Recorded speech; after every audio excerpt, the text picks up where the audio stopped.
I want to just first, let's start off with something easy. Just when did you find out what had happened at Heritage High School? I actually got a call on that Monday afternoon from my staff. Amy Pugh was probably the first one who called me, but of course other folks had called me as well, and then we kind of troubleshoot a little bit of what we were going to do.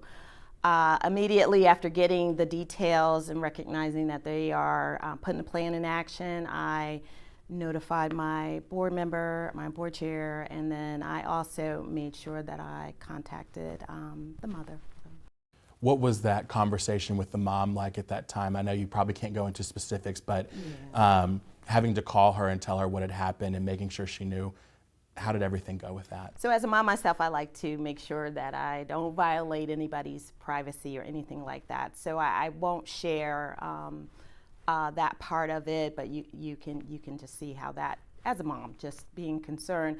And even from my end, I think what I wanted to really leave with her is that my team was in place and that someone would be there, whether she was, at one facility or another facility, to talk with her, encouraged her to, just the connection to the team. And that's really important, but also understanding that, these are traumatic events for parents. And your team really did step up, from what I understand, just to make sure that all those needs were met, and going as far as even making sure that the family had things that they needed. Yes, yeah.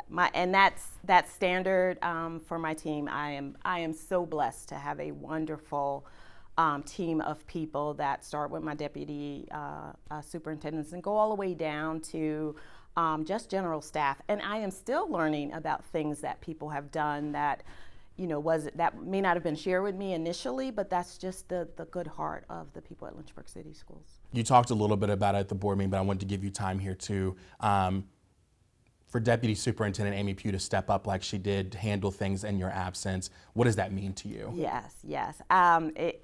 Honestly, it's very difficult for us to take vacation. We have 2 board meetings a month, and then there are committee meetings. So we're always trying to plan it around a time where our work or the things that we have to do will be least impacted. And Mrs. Pugh was there that week and immediately contacted me. We went through our protocol, and she was right on point.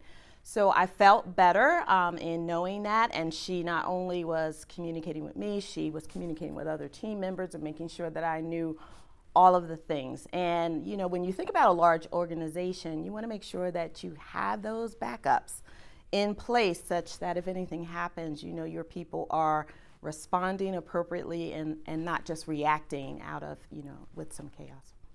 And any type of situation that involves a fight that teachers or administration need to get involved in, what is the punishment protocol? How does that work? Can you explain a little bit about that? Well, in terms of the students, so first, just anytime there's an altercation the first response is safety. If you think of it like first aid, let's get help, let's try to maintain the situation, keep it as calm as possible, but get help and then deal with that.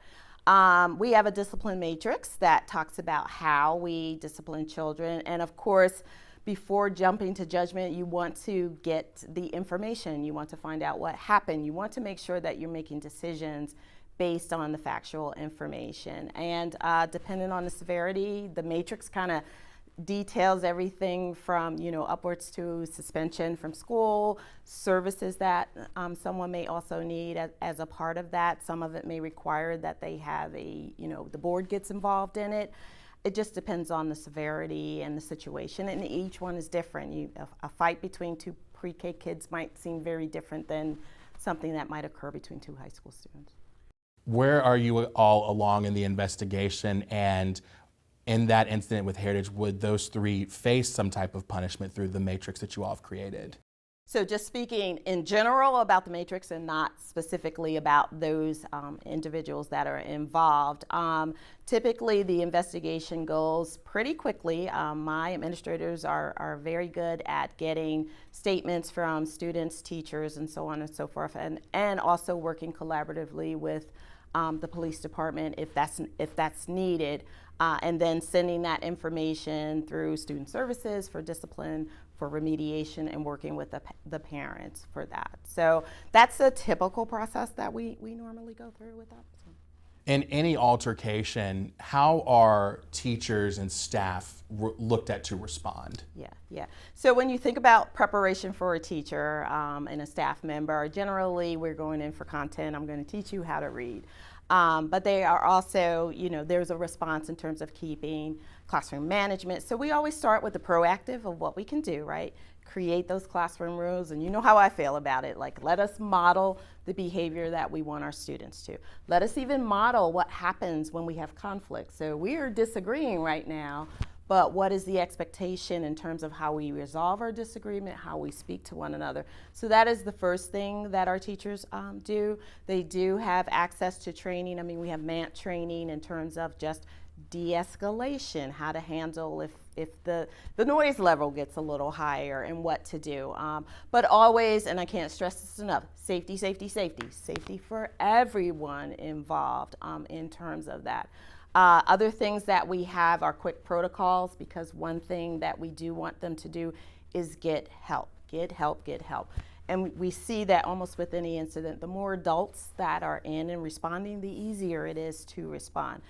So we've put in place things such as we have the phone system now where they can dial and it'll ring on several people's phones so that we can get assistance. There's always the first aid technique where you say, to a student or a staff member who may be in the room to go and get help, or go next door and have that teacher assist to get help. And then we have our electronic system, which is the Raptor Alert, which is on our phones, which you can quickly just tap on your cell phone, your desktop, your laptop to have someone respond to you. So. When this first appeared, there were numerous calls that said the teacher in this situation needed to do more. As the top educator, did this teacher respond the way that you would want to see a teacher respond? So again, not specifically talking about any teacher in question, but teachers in general, if their first response, and which we know they do, de-escalate, try to de-escalate. They are very aware of what's going on in their classroom. They listen to students, they have relationships with students, and they leverage those relationships to get calm in a room if necessary. And then again, if that doesn't work, to get assistance and to do the things. And our teachers have been trained to do that. They respond that way. And I can't say more about just being more on the proactive side of that than the reactive side of that. Moving now towards numbers, Lynchburg Police gave us a document. Right now, it says that Heritage High School fights are up from the previous year. What are some things that can be done to help stop this trend from continuing? Hey, can I just cut in? Are you guys gonna mention those stats too? Yes. Okay, because I think it's 15 from last year, if I'm not mistaken, and then maybe 17 from this year. I just want to make sure. I just want to make sure there's context. Yes, there's context with that. Give context to the question. I don't have those stats in front. I didn't grab Derek's stats for that. So. Yeah, I just want to make. There's context with that. Okay. Yes, there is context with that. Okay, go back. I forgot what you asked me now. We received numbers from LPD that Heritage High School fights are up this year compared to last year. What are some things following this incident, and even any other incidents that have happened, that you could address this so this trend doesn't continue? Hey, I'm sorry to keep butting in. So the LPD stats are the calls that the LPD were involved with. That's not necessarily fights at schools. So I want to make sure that information is clarified. Okay. Because I don't have the stats for the actual fights. I can share those with Yes. you. To my understanding, fights at LCS, for the In general, are down. Yeah. Even though the officer involved are I think last year was 15. I think right now we're at 17, or maybe it's a little bit less. But I think that those officer responding numbers are not the number of right. fights. So Right. I don't want to misrepresent that fights are up, even though there might be more police presence. So I just want to make sure. The number that I saw was 6 for 2023, and then 8 for this year. Officer, yes. responding. Officer but responding. Fights in general are down Yes. in the division. So let's phrase it as. Yeah, maybe rephrase the question. So let's phrase it as officer involvement at Heritage is a little up this year with certain things. How can you all address so that this trend doesn't continue? Yeah, so as we look at that, and I think one of the things that I said in my statement is that, even across the nation, we are seeing an uptick in just children in general choosing to use more aggressive behaviors, which might explain why we're seeing the involvement of officers more, even though across our division, violence and fighting is down. So some of the things that we really need to look at, and again, always first, proactive approaches, building those relationships with students, being able to notice if a child is like, you're not yourself today, and intervening at that particular point, having conversations with parents in terms of what's going on with their children, and if there's anything that we need to know. So a lot of that is on the relationship side with teachers, students, families, and so on and so forth. But also just looking at the way that we can provide support in our buildings. And our staff is very good about being present in the hallway and being present in places where, not just in your classroom, but also being there, modeling the behavior that we want and that we expect. We have asked that, we need parents' help. And it's interesting because yesterday was our breakfast with superintendent, and we talked about this triangle of support. So to the degree that we have the parents' support in terms of help us, with children in terms of making good decisions, and really, how do young people process frustration and conflict and anger? But we also have support with our LCS Restore program in just addressing some of the mental wellness things that we're seeing in young people today, and just really giving them that safe space to speak and do those things. So to the degree that we want to make sure that we have all of that in place, we want to continue that, and that's somewhat of a funding issue too. But those are some things that we know are working with our children. But the problem is real. The struggle is across, not just here in Lynchburg, but we're all feeling it in school systems across the nation. That day, the video that had circulated through social media had gotten a lot of attention. Is there a form of punishment for posting that video in any situation, not just with Heritage? Yeah. So one of the things that we have in our policy, we have a cell phone policy, obviously, and the students can use their cell phones when they're in high school, when they're in the hallway, and when they're at lunch. But in the classroom, it's an instructional-based place, and we want instruction to occur, so their cell phone should not be out. With regard to videotaping a fight and then posting it on social media, depending upon whether you have this much, or this much of the fight, we do discourage that. We don't like that for multiple reasons, because when others may see this, they may choose to make a decision to come up to a school. They may interpret, this is an action that we take, and then we're cycling in terms of putting other people at risk. So we really do not want our students to do that. We have asked them not to do that. It is in our policy that they don't do that and share it, of course, across social media. But we're seeing across the nation, people do, right? People do that.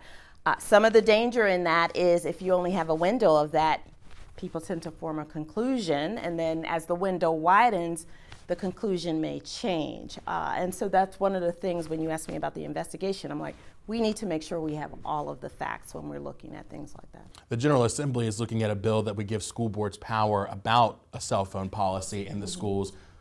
What are your thoughts on that as that moves through, and would you all consider a tighter cell phone policy? Yeah. So in terms of the policy, I do know our school board is actually looking at our cell phone policy. They did do a survey of staff regarding the cell phone policy and other discipline policies. Our two student reps actually asked students what their opinion was about our existing cell phone policy. And as you can imagine, we can put on different hats and have different answers. From an educator, from a teacher, and if the cell phone is going to disrupt instruction, yes, I don't want the cell phone there. But from a concerned parent, if that's my access to my child and that cell phone is important for pickup, or after school activities or whatever. I can see that from a parent lens. So it's not as simple as, a ban or a not ban, or, we're looking at when is it appropriate, when is it not appropriate, and at what age is it appropriate. And of course, it's not just the phone. We're talking a whole device, right? If it was just to call to pick up a ride, that's different, but they have access to other things that, are things that we may not want our children getting to. So it's a complicated thing, and I'm sure we're going to have a lot of discussion on what are the best practices to use. Obviously, from an educator, instruction is where we want to be, but we also want to be safe. In any type of altercation, would having that video be more helpful for an investigation, or is that something that's still being considered? In terms of having a video off a student's personal cell phone, and again, I have to do that in context because a video shows what it shows during that time frame. It may not show what happened before that time frame, which may be relevant, and it may not show what happened after that time frame. So while it could be helpful, you really have to look at the bigger picture and make sure that if you're making decisions based on this, that you have all the information. After everything was said and done, and I want to give you as much time on this as possible, there were a lot of calls for your resignation. A lot of people were saying it's time to move on. 2 sitting council members said, you're not the leader that they want. What would you like to say to that in response? Well, I would say this is probably not the first time that I've experienced that, and that I have experienced that in the past. Again, for me, the world is a classroom, and I'm trying to model what we expect. And one of the things that we do expect is that we have a decent chain of command.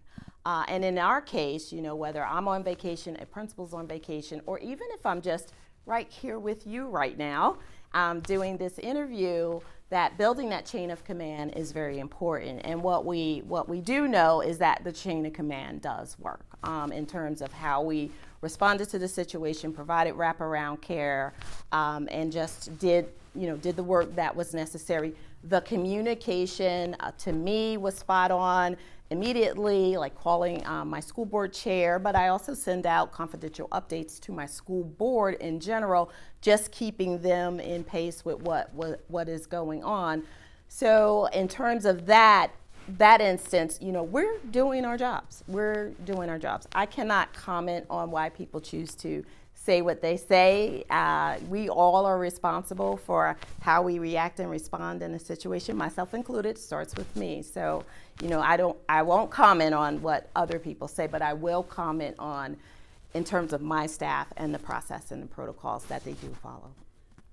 But in response to that as well, you saw the support. You saw the community come together and say, no, Dr. Edwards is doing her job. You saw that from your staff, your students. What did that mean to you?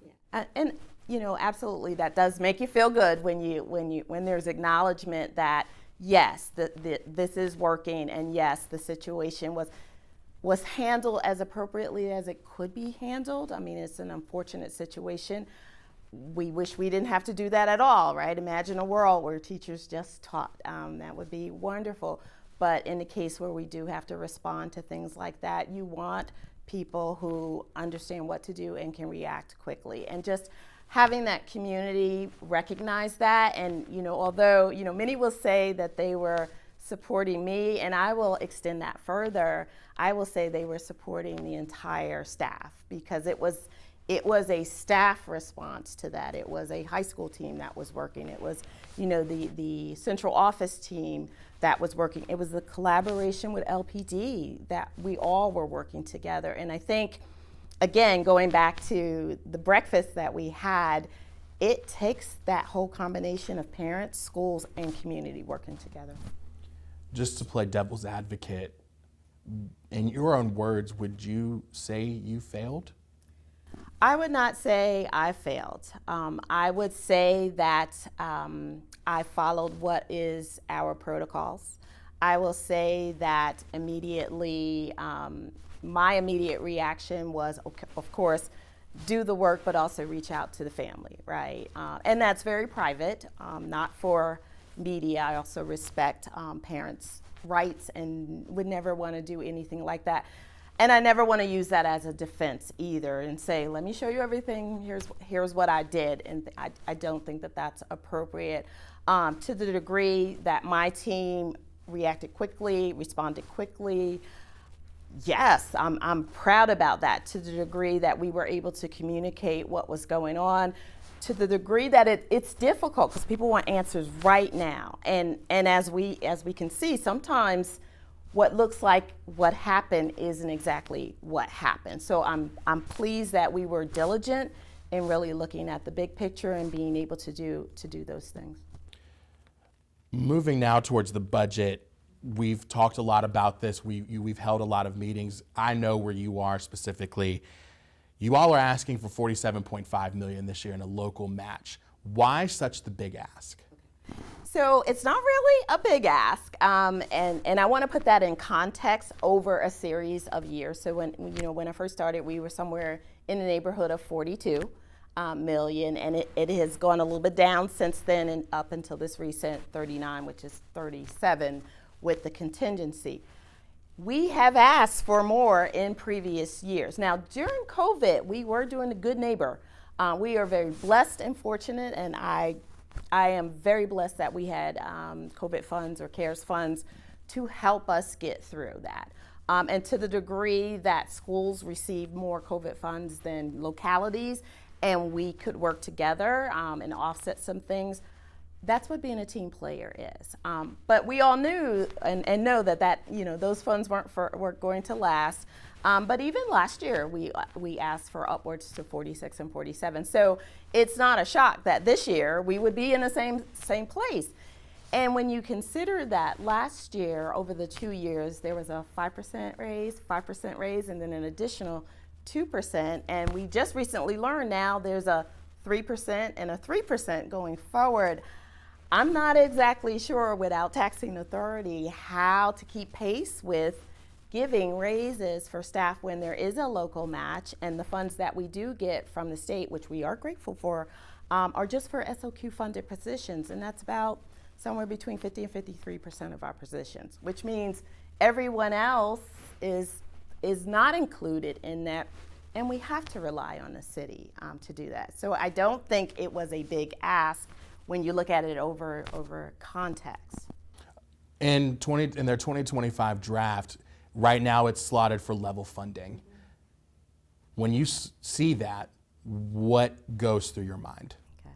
Well, first I have to always be strategic, and I always am, in my first role, advocate for the school division. It's not final till it's final, and no one would coach a wrestler and say, hit the mat before the wrestling match started, right? You've got to go in and you have to give your best. And my students deserve the best. So I have to come in and still advocate for what I think they need.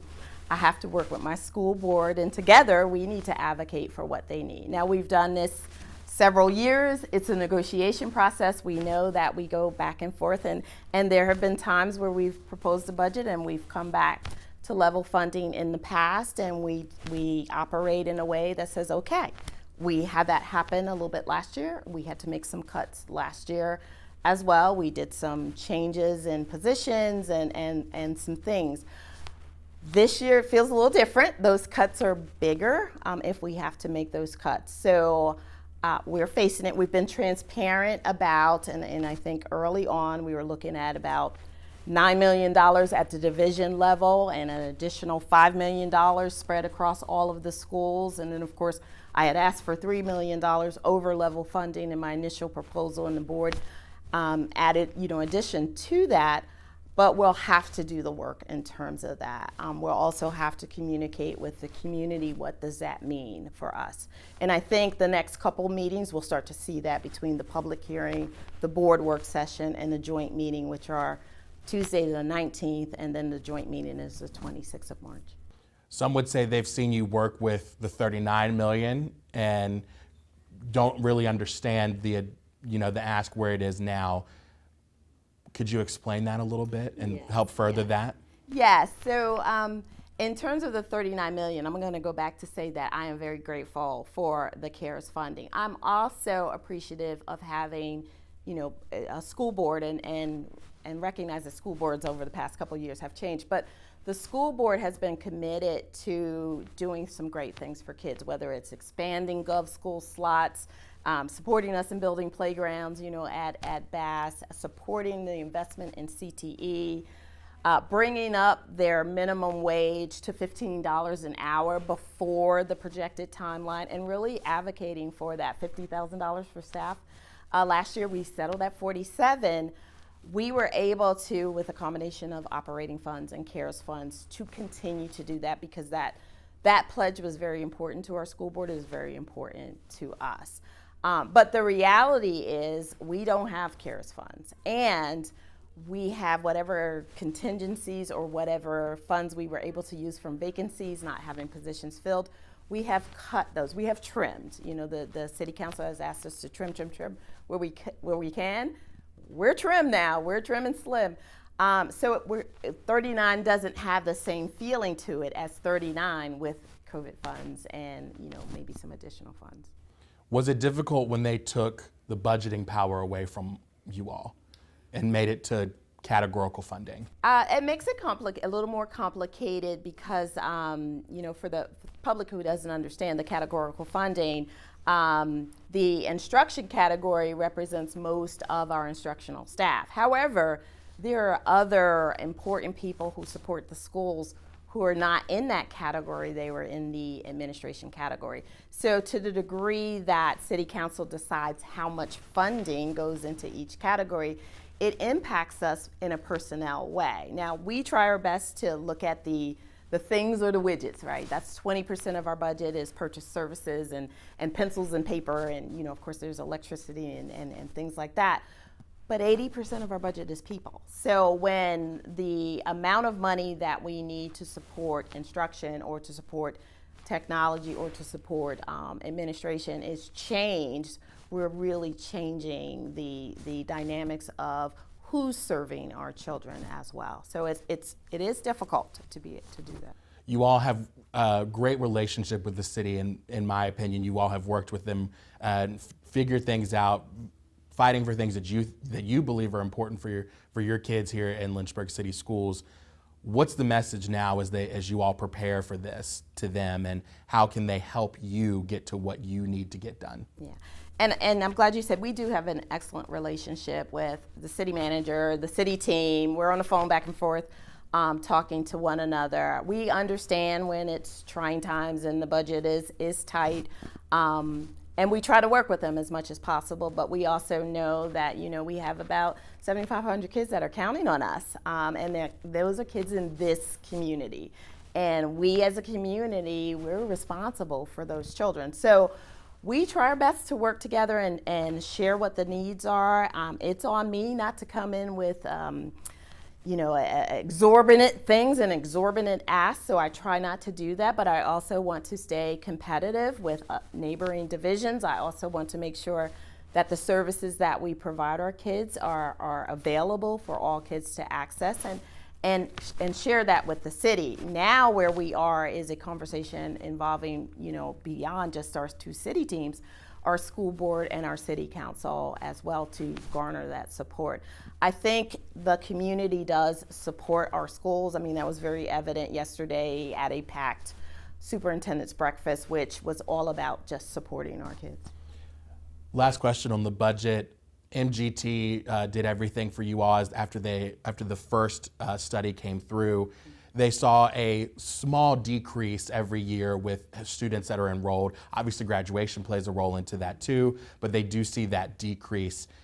Some are concerned that the ask and the loss of students don't add up. Could you clear the air with that and talk about that a little bit? Yeah, so when you look at a decrease in students, one of the things you have to look at is where are they? So even if it's 100 students, but 100 students across 16 schools, across multiple grade levels, does that really yield the savings that, when people think 100 students, oh, that's 5 classrooms. It is if the 100 students, 20 were here and 20 were there and 20 were there. It's not that easy to do that. And it also doesn't factor in just natural increase in cost of living, increase of just turning on the lights, heating the building, providing water and resources. That's part of our budget as well. So while yes, you may see the some declining enrollment, you will still see some increases. Services play a part in it. I mean, if we just look at the medical profession, I'm sure if we look at insurance and claims, it's far cheaper to take care of a very healthy person than it is someone who may need some other services that might not even be their fault, right? We're not saying things like that. But we have to meet the need. So in my case, I need glasses.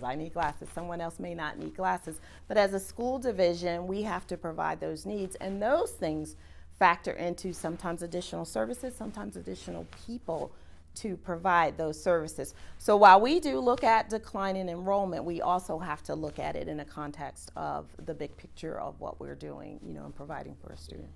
Moving to my final part of our whole interview, now to the facilities master plan. Mm-hmm. This has been in the works, I've heard, for years. We're now in the 6-month mark of T.C. Miller and Sandusky announcing that they will be closed for the 2024-2025 school year. Why is school closure an important part of the future for LCS? Well, let me back up. So when I first came down here, one of the things that was on the capital improvement plan that was shared with me was Sandusky Elementary School. There's a plan to rebuild it, right? And right now we have somewhere 350 or less students in that school. We would build a little bit bigger school, somewhere between 500 and 700 students.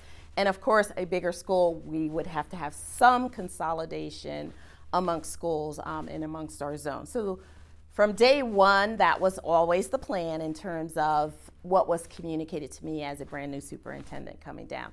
Since being here, building a new school was moved from the capital improvement plan. We did another facility study, and you remember it had 2 parts. One was facilities and one was educational programming. So a lot of work has gone into this process to make sure that we're using data that is the appropriate data. Where we are right now, school board did vote in October to select option 3, which was a little bit modified because it does have additional classrooms on to Bass. So when we're doing our rezoning plan is going to be based off of the additional space at Bass. Now, if that doesn't happen, obviously anyone can see that may change. So it's very complicated in terms of doing the works. And for my teachers, and they have been patient, and I know this is frustrating, but in order to really come up with the solid plan, we need to know which buildings are available, how many kids are going to be there, how many grade levels per school, and then we can do assignments, programming, and so on and so forth. So we are still at these are the schools that we have, and working through the details of this is the zoning that we're projecting. Rezoning is the big topic that a lot of parents are concerned about. Where will my kid go to school? Will my kid go with their friends? What are some discussions happening right now about that rezoning plan? Because we're getting close to the public input, I believe. Yes. So one of the things that before we even got to the rezoning plan, we were out and about, right, and listening to parents' concerns and getting input about close to home zoning, and we were specific about close to home, not just neighborhood schools, which some might think are sort of circles around a school, to make sure that we have a diverse population, and also, with the unitary status, make sure that we are not violating any of those green factors under that DSEG order. So we have had some conversations with parents prior to even selecting. We were out and we had the options and discussions, and we took input and brought that at the board level. Now that we're closer and now that we're looking at actual zones, and we started that process, and it too is going to require that we go back out and listen to parents and talk to them about their zones, engage our school board, because ultimately the final zoning plan will be presented to the school board for their vote and approval. For this study plan, is this the end of possible school closure, or is there some possibility that this could come up again in the future? I'm not sure I understand what you mean. They said that, this is just phase one of a multifaceted plan. Is school closure for another school another option moving forward after these two schools? Or is this just kind of, we know what we're doing, this will fix what we needed to fix? Well, let me put it to you this way. If someone said to me, we would like to build you a brand new state-of-the-art elementary school, I think that conversation would open up real quick in terms of let us look at what the needs are. By code, we should always be looking at what our needs are. We should always be looking at how we assign our students, the condition of our facilities. Our buildings, our elementary buildings are averaging about 70 years old. So at some point, we have to look at what is best for Lynchburg in terms of that. So I won't say that the conversation is closed, because it always has to stay open unless we stop having children and we have no need for schools, which hopefully will never happen.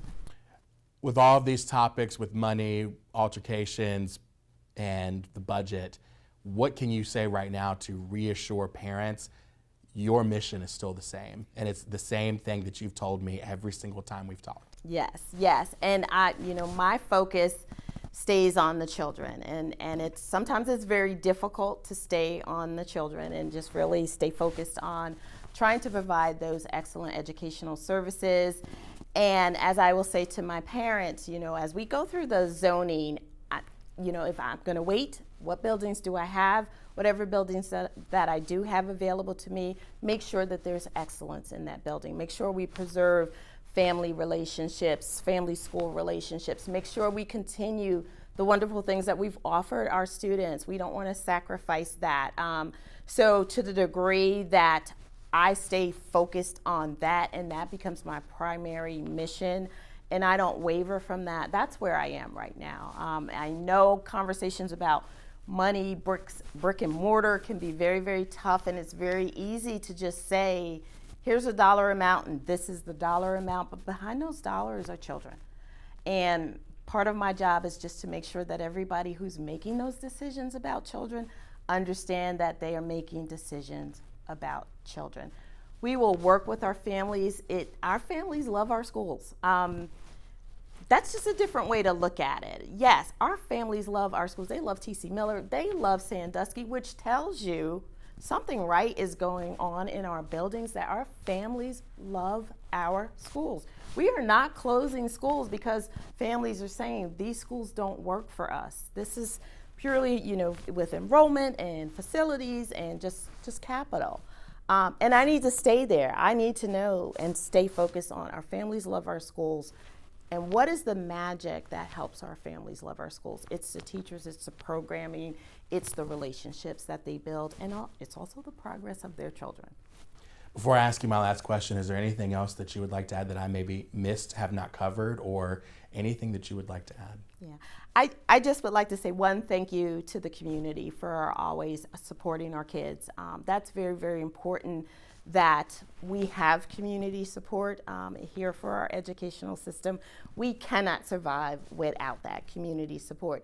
And to my staff and families who have waited patiently as we go through the budget season, and not just the things that are happening in Lynchburg, but we all know that there are things happening in Richmond that are also impacting education. So there has been a lot of change that they're experiencing, and we just need to wrap around each other and really hold steady as we move forward to do the best things that we can for our kids. Well, my last question is just going back to the beginning, and this is the one thing that we really just wanted to hear from you. I know that investigation, there's a lot of things. I know it's children. You cannot say a lot. We just want to hear from you as the top educator. Did that teacher do what was right? Yeah, and as a top educator, I represent it all, and I cannot comment on an individual teacher and their performance and their behavior with that. But I will go back to, what is it that we want our staff to do? De-escalate, try to calm kids down, give them an opportunity, walk away, get cooler heads. Get help if you can. And those are the things that we expect our staff to do. Well, thank you so much for taking time for me today, Dr. Edwards. It's always a pleasure. I'm sorry to have to ask the big ones, but they wanted me to ask. It's okay. But that's everything. you.